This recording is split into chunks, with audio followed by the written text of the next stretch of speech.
didn't get picked or banned last game, and Jace is just suddenly thrown in as the first ban for SKT. So already trying to mix a lot up. All right, what else happens next? So Ashe, Syndra, Cassio is what Samsung banned last game. Nidalee, MF, and Rise. MF is one of the questions for me, and maybe the Ashe as well. Olaf banned away by SK Telecom. Don't want to give that first rotation red side to Samsung, and of course the fact Ambition 5-0 on that champion. Yeah, and there's also the added question of whether or not SKT want Bengi to play Nidalee again, or if they have to ban it on the blue side, or if Samsung thinks he's respectable enough on the Nidalee to ban it. So that also cuts down on the potential bans. With Olaf already out of the table, the difference between the next best farming jungler is so vast. So many mid laners are getting through because of these changes, though, and because of the kind of expected last ban there. So I'm very curious to see what we'll get through. If Rise is probably going to get through now, and both of these guys have had very good performances on the Rise. So but Nidalee next one? The jungler... This is SKT forcing Samsung to ban Nidalee almost, because they're really trying to make Samsung's pregame plan irrelevant as far as the ban phase goes. I like what they're doing here, putting the pressure on Samsung in the ban phase. The Lee Sin also very highly prioritized and could very well be picked up now. We'll see if they will go for a first jungle pick after the 3 bans that have already been sunk into that role. Samsung opted for a blue side Zyra first pick. It is open and available once more. This time though, MF is as well.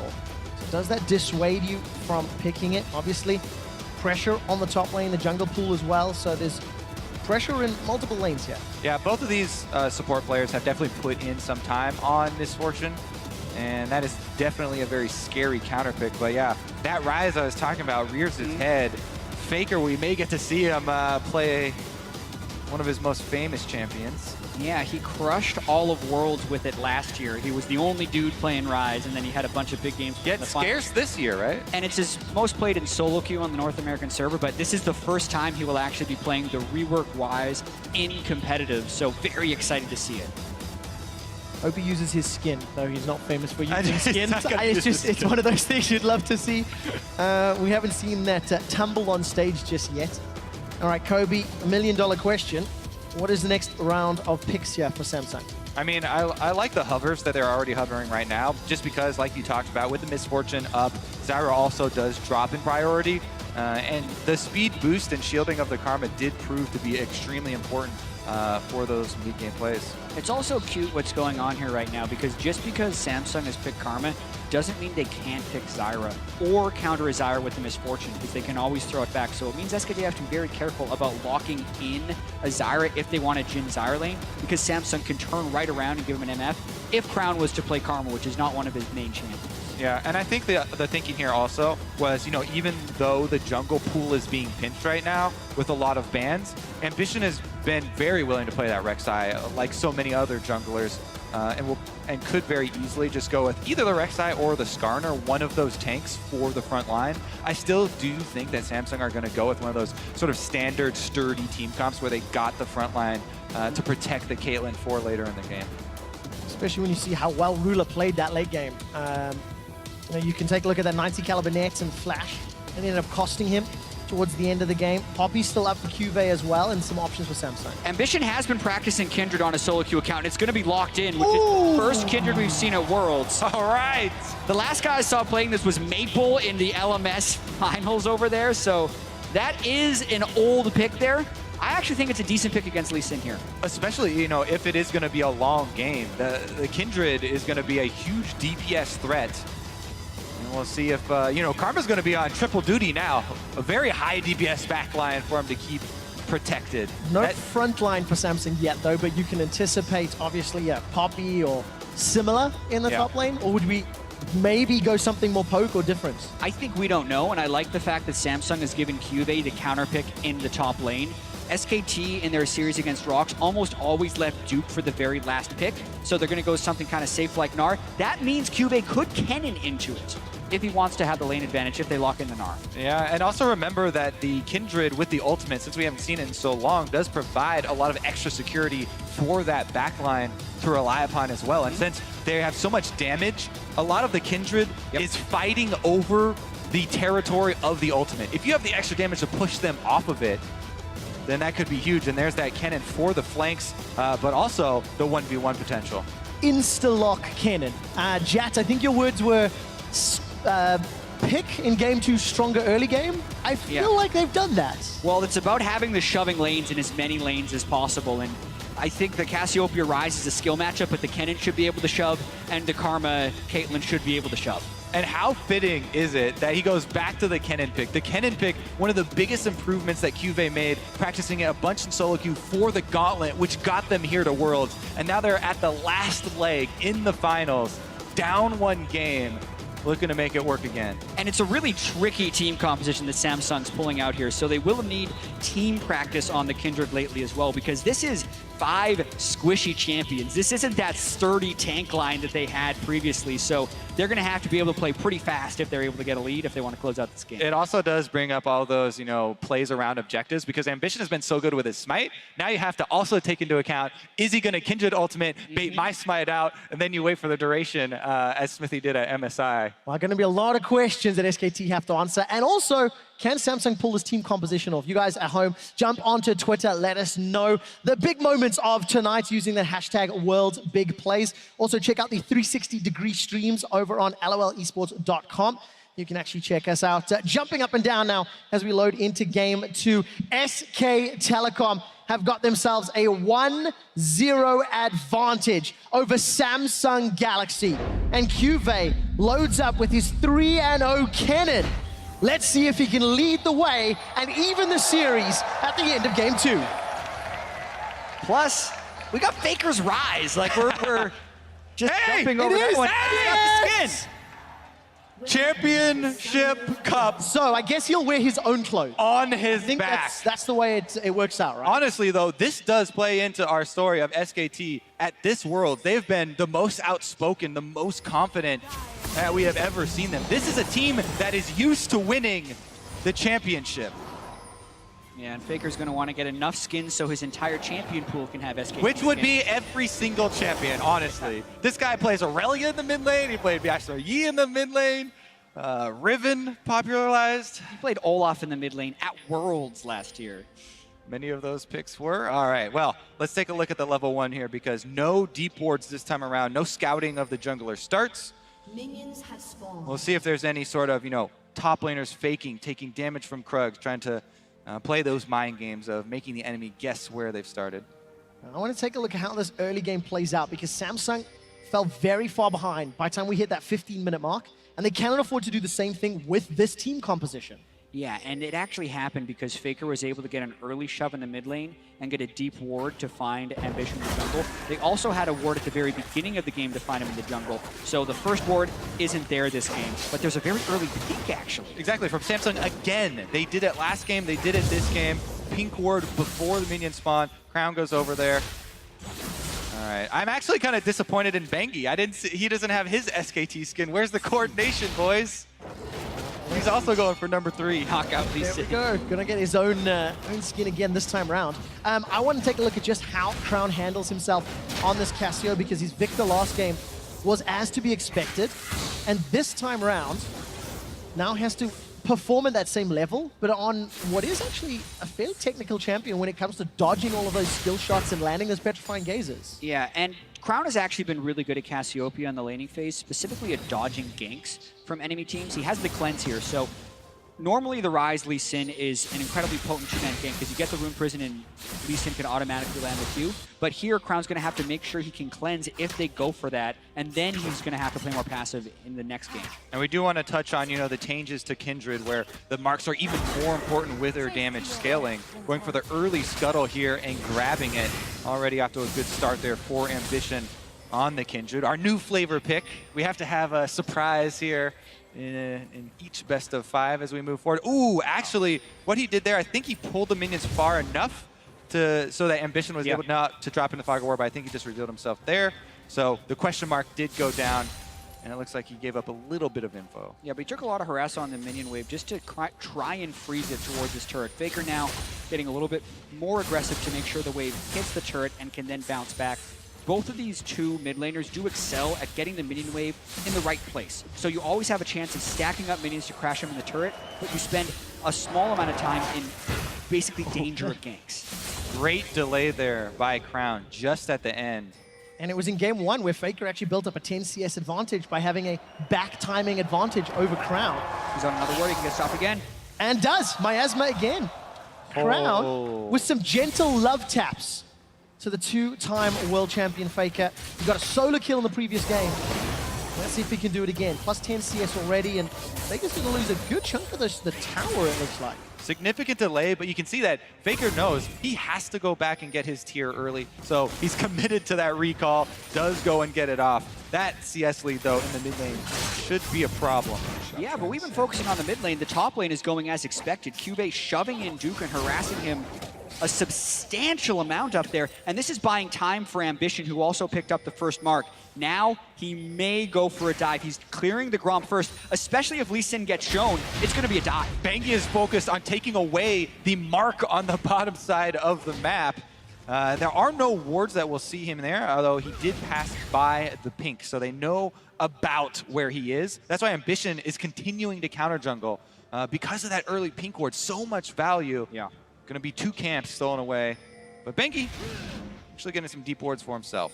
Good advantage in the first 5 minutes for Samsung. Plus 20 CS in the top lane for CuVee. Duke's already teleported back. I'll see if CuVee decides to do the same. Small lane advantage for Crown in the bottom, and trading down bottom. CoreJJ and Ruler caught by CC.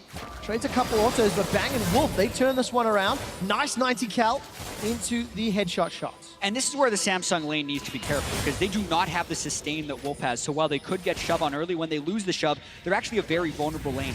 All they have to do is split, because the mid and the top lane are winning very heavily for Samsung. We do really need to touch again on that jungle, though, because such a big advantage from Ambition in the jungle, because they've been able to track him with the early pink ward. That was 2 camps that were stolen away. He also smited the wolf, so you get to leave that wolf spirit there, and they saw him again. Yeah. Now the Vision just slingshotted back a little bit. Bengi cleared the pink ward. Ambition got spotted out. Oh, damage down. Crown's throwing out the poison with those twin fangs. Good shield from Faker. He gets away with his life. To save that Q to pop the overload, getting his shield and speed to get out of it.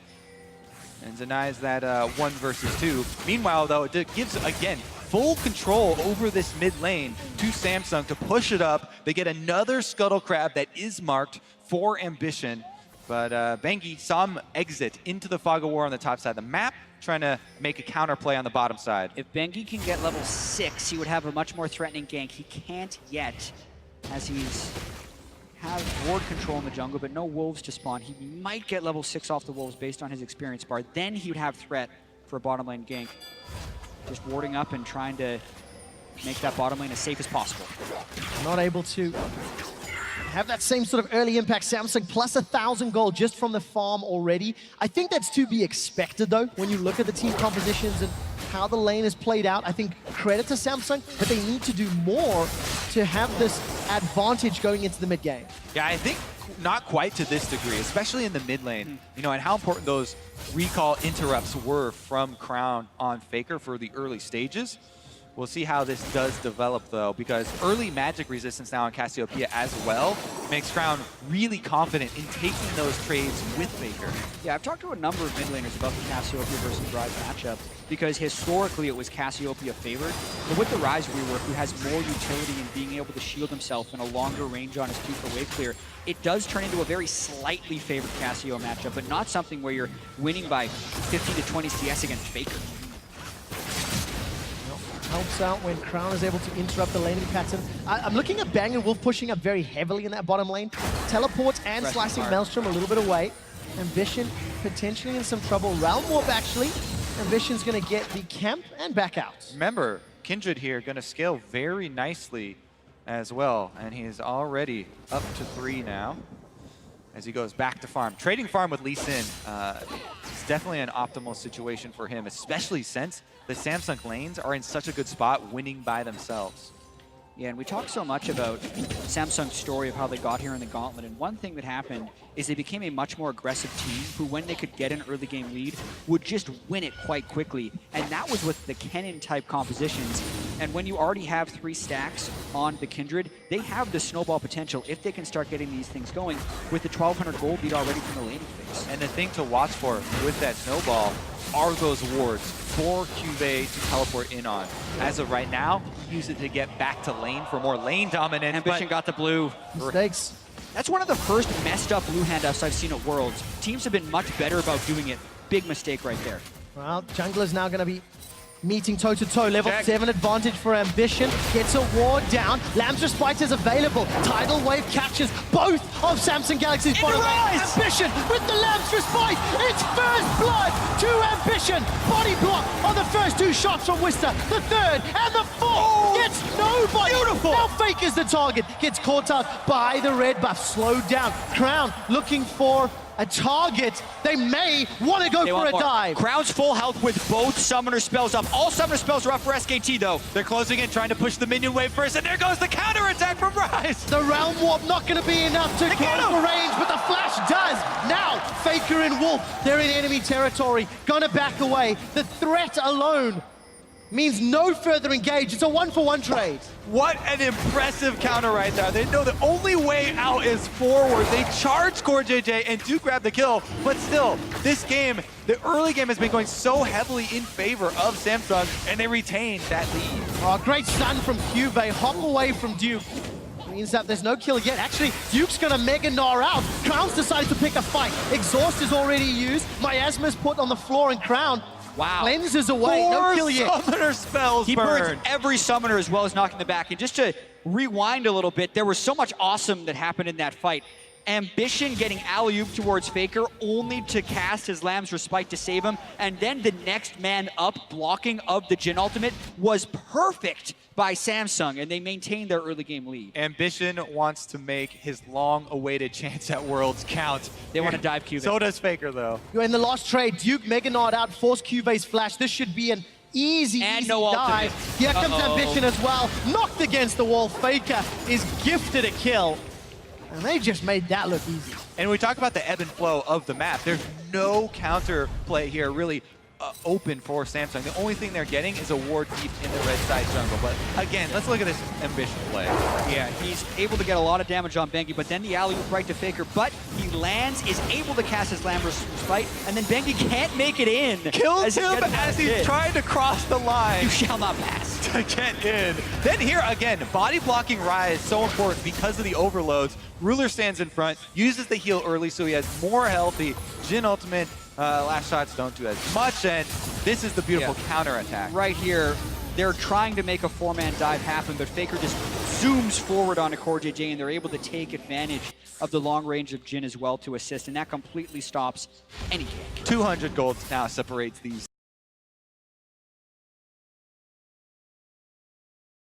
And Ambition is up to 4 stacks on that Kindred passive. The kill into Bengi, plus first blood gold in his pocket as well. Those CS advantages been chipped away from. As you can see, it's an even game mid, and Duke, while yes, it's still 20, relieved a lot of pressure with that dive up in the top lane. No flash for CuVee in theory should make him think twice about pushing so far forward. Yeah, because this matchup actually can swing back to be Gnar favored if he's able to get Spectre's Cowl and Frozen Mallet. So it's very important that CuVee stay ahead of the curve there. Incredibly important gank, and the ebb and flow Kobe was talking about, it was a little bit enabled by Crown staying bottom lane to burn the 4 summoner spells. Now they're trying to get it back. Those 4 summoner spells are down. Here comes a Kenna with an ultimate. Cheeky play there over the back of the Dragon Pit. Pink ward, so they know there's nobody to see them. Bang and Wolf have no summoner spells. The teleport's coming down from a party. Duke. It will be a Mega Gnar. Slicing Maelstrom. Stuns SK Telecom. Duke Mega Gnar's out. They've traded 1-for-1. Ambition doesn't get the respite down. Faker Realm Warps in. Gets the reply kill. It ends up being a 2-for-2. SKT can equalize plays that no other team can equalize right there. It looked like a 5-man party for Samsung, and it's just a 2-for-2. Absolutely insane. Faker crashes the party as another kill to the list for him, and that goes horribly wrong for Samsung. Let's take a look at the setup. Look how quickly Faker starts to rotate from mid lane. Gnar immediately channeling teleport onto the turret, and extra turret shot taken there as well. Let's watch how they actually turn this around, though, because CuVee looks like he hits everyone with the ultimate. Ambition, though, He doesn't ult. doesn't ult here with the 4th shot and the Gnar jumping on top of him. That hurts, and then Faker is also here to clean up the second It's a kill. super difficult situation to be in as the Kindred because you want to get the kill right before you ultimate, and there's a split second there, to try and activate it afterwards, and that would also save the Gnar. So He did get the kill first, which was the necessary part. Yeah, and we talk about it all going wrong. It was a 2-for-2, but the investment to that play was so high by Samsung with the teleport as well as Cannon Ultimate, and that allows Bengi to try and move into the jungle a little bit here. Not going to challenge Ambition, though, and still just making his way. No flash up in the top lane, no slicing Maelstrom either. I think this would be risky if they tried to dive it, but they could. Look at all the information that SKT is working with, though. You know, as much as we talked about the play being set up here. Kicked into the wall, and that just looks so, once again, so easy, so well executed. And they know they can cleanly go for that 2v2. Ace in the hole's available for Ruler. Not gonna use it just yet. The exhaust, the flash, the heal. Ruler's face palming.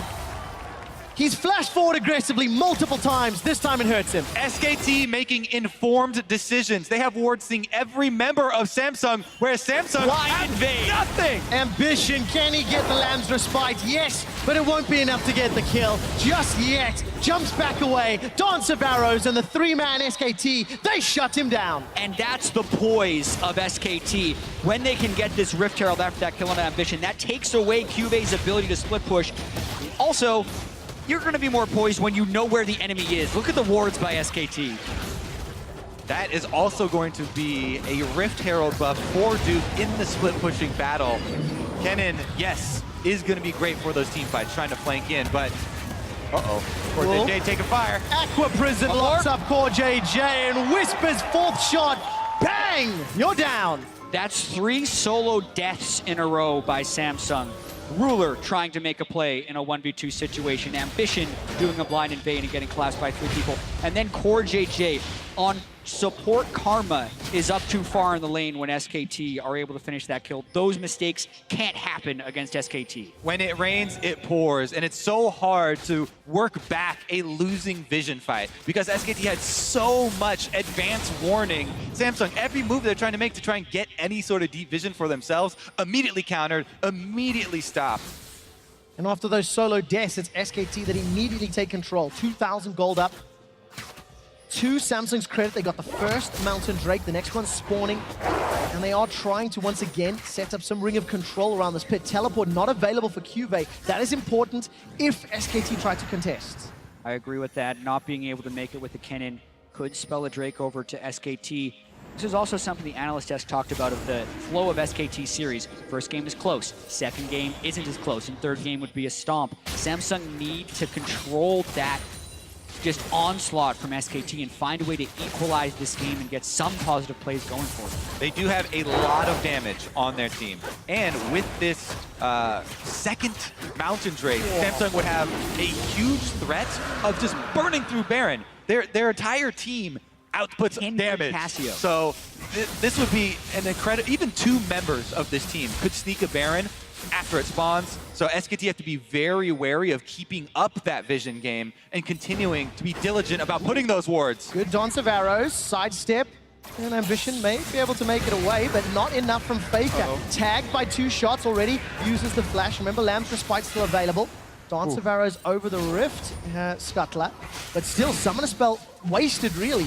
So many abilities being dodged here, and Bengi isn't able to finish off that ward. Pink wards do regenerate now, so he's got to get back in there if he wants to finish it off. And this is, again, another game where you're seeing the mechanical outplays every single member.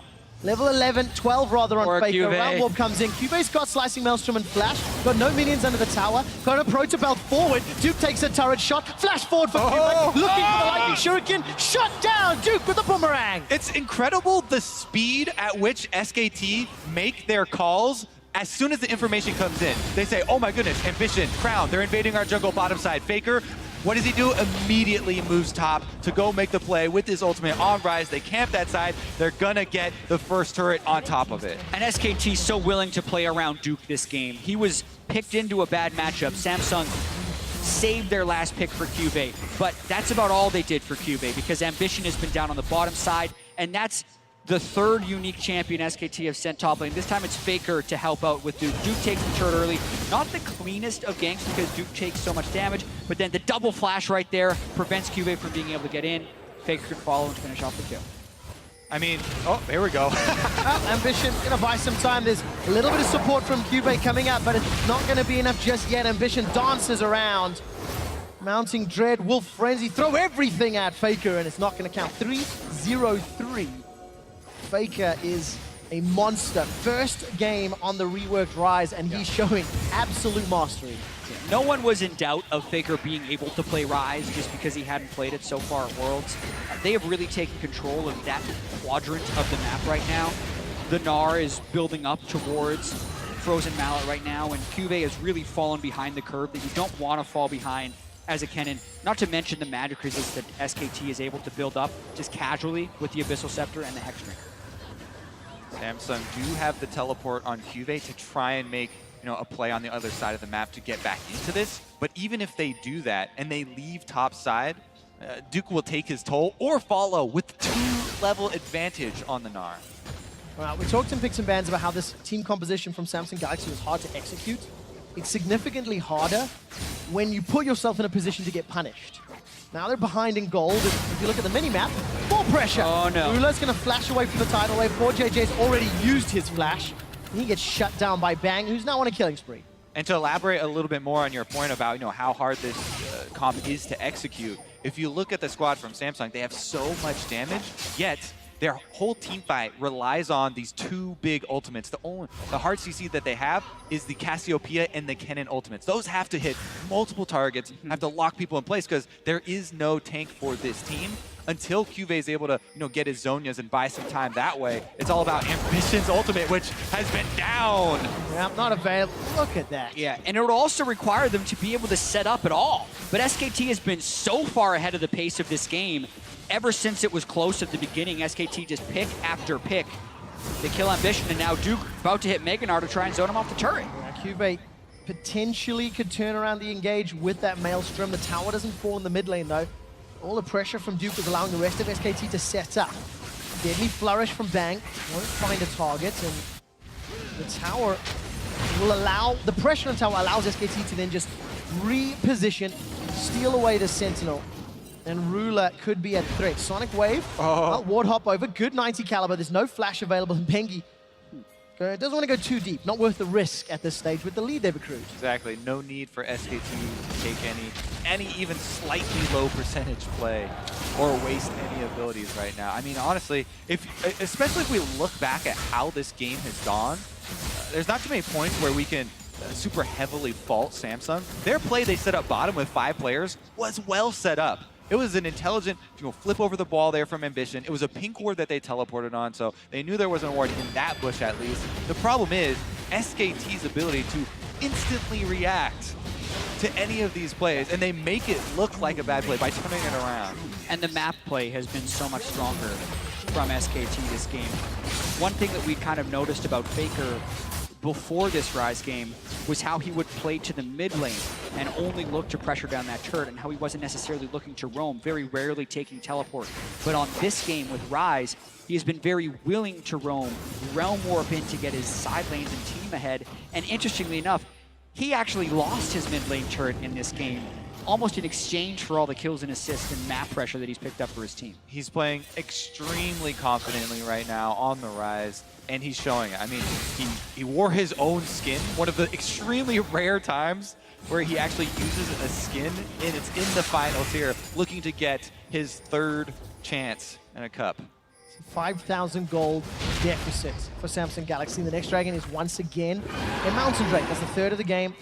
And Samsung have teleport on CuVee. They've got 2 already, and there's Baron spawned, but they're not going to risk that just yet. Looking at the minimap, pressure going up towards that lane. Yeah, you can tell that SKT have this in mind. They know that there are already 2 Mountain Drakes on Samsung. Samsung do have a lot of damage and convert it down. That's why Duke is hovering around the Baron while they go for this Drake. They're covering their weak side of the map. All right, while the dragon was being taken, taking a look at some cooldowns that have been used. Bang fired his Curtain Call. Crown has used, I believe, both Petrifying Gaze and Flash as well. So there was some sort of exchange in the mid lane where Crown is now down a summoner spell. Faker just gets 75% of that tower HP. It's just relentless pressure, and Bengi's behind Core. Yeah, CoreJJ's in so much trouble. The tidal wave will hold him in place. Exhaust buys enough time for him to flash to safety, but the tower goes down. Faker's realm warped in looking for Rula. Lands the spike will buy some time. Faker's caught in a trap, takes a lot of damage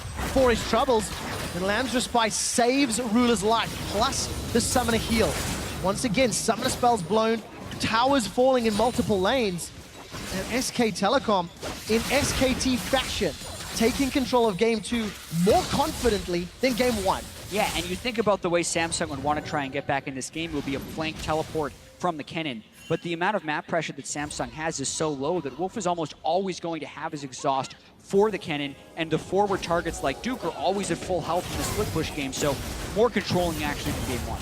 They've got the exhaust, plus they have the Lee Sin kick from Bengi, who can be utilized that way, or utilized to push people off of the Kindred ultimate if they need to, chase down Samsung into their own territory. But once again, it's the same story we talked about last game, where the vision just creeps in, the entire map starts to become dark. Look at, they're trying to just place defensive wards in their own jungle in the first bush, and he almost gets killed for it. Ward jump flash for the right side there.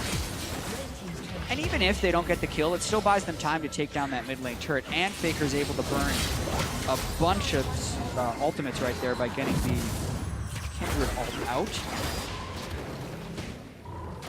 It just means Samsung Galaxy are once again playing from behind. In Game 1, they were down 5,000 gold at 25 minutes. That is now 6,500 gold in Game 2. And for SKT, I think they still need to be very careful with their vision. They still need to not overextend, because if CuVee can find a miracle teleport, there is a lot of damage that could follow on if a front line or a back line can be out of position. The thing is, at this point in the game, if CuVee teleports, it has to be like from the fountain or something, because he cannot 1v1 this Gnar. Duke will smash him in the 1v1. Duke will push up, and he will keep him pinned down at that bottom turret, so it removes so much threat from the cannon teleport in that case. And if Samsung do make a move, it's kind of an all-in move where their backs are against the walls, they don't have much else, and very risky. I agree. He also couldn't 1v1 Faker. He's just not in the position where he has the threat, so he has to be in so clean, most likely flash over the roots and peel that SKT would be able to throw at them. And that's where Wolf's Nami could come in clutch as well, because if CuVee teleports into a flank, all Wolf would have to do is tidal wave the bulk of the Samsung team, and that will give them enough time to hopefully kill CuVee. So we're kind of stacking the advantages in SKT's favor here, and it's looking pretty grim for Samsung. As SKT do every time they appear in an international final, they are on the cusp of another matchup win here this game, and they've got all the tools to do so.